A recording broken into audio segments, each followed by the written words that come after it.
Thank you, Mr Deputy Speaker, and it's a pleasure to follow the member for Barker and reflect on his contribution and his generous farewell to the member for Hindmarsh in his portfolio. And I'll just concentrate on the point that it's well known that the member for Barker told his pre-selectors in 2013 he'd be a minister within a year, and so far I still think he's on the backbench. So for him to be reflecting on the performance of other members. Come back to the bill. I will. No, you didn't do that to the member for Barker when he talked about the member for Hindmarsh, but I will move to the substance of the bill, Mr Deputy Speaker. And the substance of this bill is the coalition yet again trying to make the Clean Energy Finance Corporation a political tool for their political efforts and their ideological wars. Because let's not reflect, for the first 3 years of this government, their official policy was to abolish the Clean Energy Finance Corporation. Through their first Prime Minister and a half, their goal was to abolish the Clean Energy Finance Corporation. So the hide on the coalition government now to claim credit for the achievements of the CEFC and claim to improve it through this bill is remarkable, Mr Deputy Speaker, and it shows the hypocrisy of this government, the utter hypocrisy of this government. So they've lost that battle because they realise that they don't have the political support in Parliament, or quite frankly the public support, to abolish a very important national institution. They are now trying to play wedge politics with it. They're trying to play wedge politics with the CEFC through many of the amendments that this bill seeks to do. I'll first touch on the amendments that we support and the endeavours that are worthy in this bill. We support expanding the ability of the CEFC to invest in storage. We support the increase in the ability of the CEFC to invest in transmission. Both of those initiatives are worthy and are necessary as we modernise the grid, a grid that so far is stuck in the 20th century, Mr Deputy Speaker. We support them because they're our policy. And I know the Leader of the Opposition in his remarks talked about our visionary $20 billion Rewiring the Nation initiative announced in the budget response last year, an initiative that will modernise the grid, increase reliability, allow the further investment in low emissions technology in this country. It will also lower power prices and increase demand for Australian inputs like steel, and it will mandate the use of Australian workers. So it's a worthy initiative that is really important. However, the elements of this amendment legislation that we can't support is the opening up the CEFC to investment in gas-fired generation. And firstly, the minister is wrong. The minister is being misleading when he claims that the current mandate for the CEFC allows investment in gas. And my response is twofold. Well, if it allows investment in gas, why do you put out media releases saying this amendment will allow it to invest in gas? So the minister has contradicted himself, firstly, on it, and secondly, the facts are these. The investment mandate of the CEFC says it can only support investment in new generation that is at an emissions intensity of no more than 50% of the grid. No more than 50% of the grid, Mr Deputy Speaker. And the emissions intensity of the national electricity market at the moment is 0.72, i.e. for every megawatt of power, 720 kilograms of carbon dioxide equivalent are produced.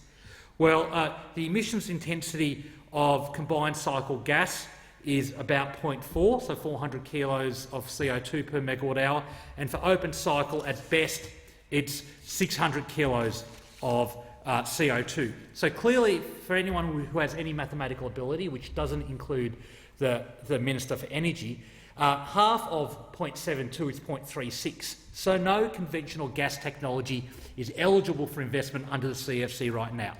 So this amendment that they're proposing, by removing that 50% mandate and just saying that the CEFC can invest in new generation that underpins grid reliability and low emissions, is clearly opening up the Clean Energy Finance Corporation to support gas-fired power. And I'll talk about the role of gas in a minute, and it does have an important role. But the implications of that, for example, is that the minister could direct the CEFC to invest in a new gas-fired power station that has the emissions intensity of, say, the Hallett Power Station in South Australia, which emits, who has emissions intensity of 1.17. So that means that, for example, that it emits 1,200 kilograms of carbon dioxide per megawatt hour. or the Dry Creek gas turbine station in South Australia, which emits 1,342 kilograms of CO2 per megawatt hour. I should note that the emissions intensity of the Dry Creek gas station is actually greater than the most emissions-intensive brown coal power station in this country, which is a Yallourn power station. So let me repeat that. If this amendment by the government to open up gas in the way they've configured it is successful, we could have the Clean Energy Finance Corporation, whose goal is to support the deployment of new clean energy technologies, supporting a gas-fired power station that emits more carbon dioxide per megawatt hour than Yallourn power station. Is that really the point of the Clean Energy Finance Corporation? Is that really what we should be aspiring for? And the truth is, Mr Deputy Speaker, that this bill is all about wedge politics by the government. They failed on their wedge politics about coal, although I'll return to that in anticipation of the member for New England's contribution after me. They've moved on from coal because they've got huge divisions in their party room between the dinosaurs in the National Party room and the people like the member for Hughes versus the so-called modern Liberals or moderate Liberals. I forget what they're called. I think the member for Brisbane might be associated with them in a loose way. They've got huge divisions there, and they know that they're on a loser because the vast majority of Australian people support investment in clean energy. So they moved from wedge politics on coal to wedge politics on gas. And gas has a huge role in the current NEM. Gas plays a vital role in firming the grid. I'm proud that I've got Conroy Power Station in my electorate, the largest gas-fired power station in New South Wales. It plays a vital role as a peaker. It plays a vital role in firming the grid when it's under stress, either because some of our ageing coal-fired power stations have gone out because of heat or other mechanical breakdowns, or when renewable energy is intermittent. But Conroy Power Station last year operated for 54 hours, all year, 54 hours. It was a critical 54 hours, Mr Deputy Speaker. It was an essential 54 hours, but it operated for 54 hours. And gas generation in the NEM last year constituted 7% of total NEM output. So it plays a vital role in firming, and it will play that role for the foreseeable future, complemented by other firming technologies, whether it's pumped hydro, whether it's Snowy Hydro 2.0 or the other forms, and batteries, which are coming in and becoming more competitive. And ignore all this rubbish about the Hornsdale battery can only power Tommy Go power station for 12 minutes. Batteries are getting larger, and they're complementing pumped hydro for short-term firming, and they're coming down in price significantly. For example, the Australian Energy Market Operator has said in the near future, for gas-fired peakers to be competitive with batteries, we would need a gas price in this country of $4 a gigajoule.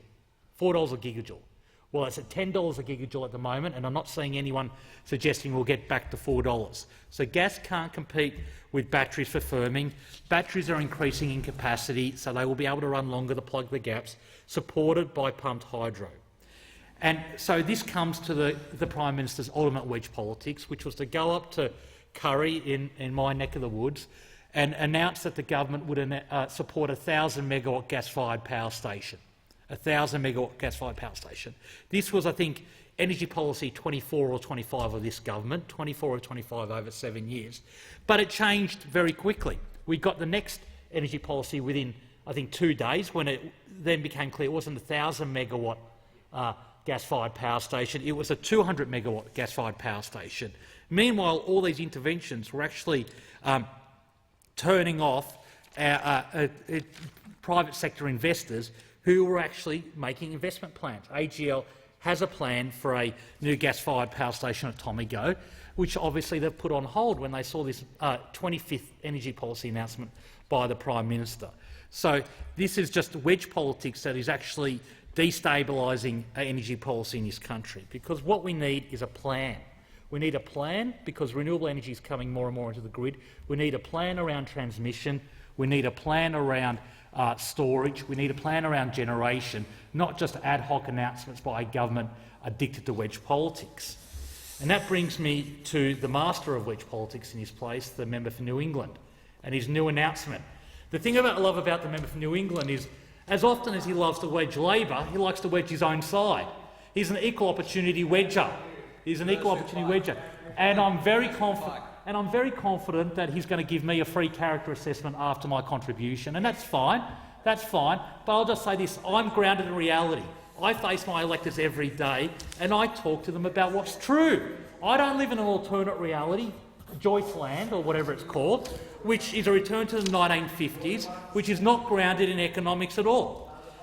So let's refer to the member for New England's amendment to allow so-called high-efficiency, low-emissions coal-fired power into the grid.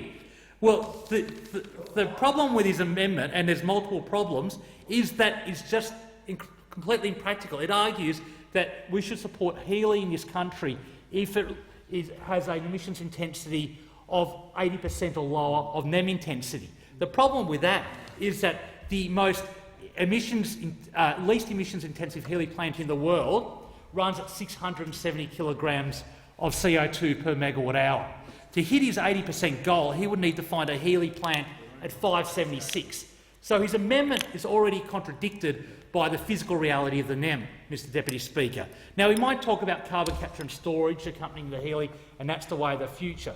But the truth is, this government cut funding to CCS. This government abolished the CCS flagship fund that Labor put in place that was there to develop the technology of CCS, which is still a long way off, that is still not economical. So for this party, the coalition, to talk about CCS as the future, when they abolished the CCS flagship, is utter hypocrisy. And the truth is, they'll talk about power prices and the need to lower power prices, and we do in this country because this government has presided over record power price increases. But what they're arguing for is a recipe for higher power prices, because the market has spoken, Mr Deputy Speaker. The market has spoken. And the truth is, the cheapest form of new power in this country is renewable energy. Wind and solar made completely reliable, 100% reliable, through a combination of pumped hydro and batteries. And the price of that combination, so firmed up renewable energy, is around $75 a megawatt hour. Completely reliable at $75 a megawatt hour. New coal, at best, will cost $120 to $150 a megawatt hour. New coal with CCS, if it actually exists, is north of $300 a megawatt hour. So if the member for New England's bizarre 50s utopia would ever be adopted in this country, he will be responsible for doubling of power prices, not reducing power prices, doubling of power prices, Mr Deputy Speaker. And in my last 2 minutes, I'm going to reflect on my view about coal, because I'm guessing it's going to get touched on very shortly. I'm proud to represent a coal mining region. I'm proud to represent a region that was built on the wealth of coal, the coal that industrialised this country, coal that's still being dug up by miners who fight every day against companies intent on slashing their wages. Miners who need reforms to labour hire to give them decent wages, something the member for New England goes missing about. When it's talking about the beauty of coal, he's there. When it's talking about improving the wages of coal miners, he's nowhere to be seen. I've never heard him talk about the return of black lung to the industry. No, of course not, because he doesn't care about workers. He cares about headlines and being mates with people like Yancoal and Whitehaven. The truth is, coal-fired power generation in this country has lost the economic race. It's not about the environment, it has lost the economic race. We should keep exporting it while there's demand, Mr Deputy Speaker, and my strong view is the last tonne of coal consumed in this world should be Australian coal. And we should continue to export it as long as there's global demand for it. I'm proud of the industry. I'm proud of the contribution miners make every day in my area. My neighbour's a coal miner. My kids go to school with coal miners. I go to the footy with coal miners. I'm proud of their contribution. Order. And I want the last tonne of coal mined in this planet to be Australian coal. And while that's being mined, I will defend the industrial rights of workers. I will argue for equal wages, for equal work. I'll argue for better health and safety to make sure that we abolish black lung. But what I won't argue for is higher power prices in this country, which is what the member for New England and the government is arguing for through their ideological obsession with coal-fired generation, gas-fired generation. I stand with coal miners, I stand with the export industry, I stand for a strong future for them, but I also stand with my consumers, my households who want lower power prices and cleaning up the grid. So I will stand by to enjoy the normal incoherence from the member for New England, but I can guarantee you, Mr Deputy Speaker, it won't be grounded in economic reality.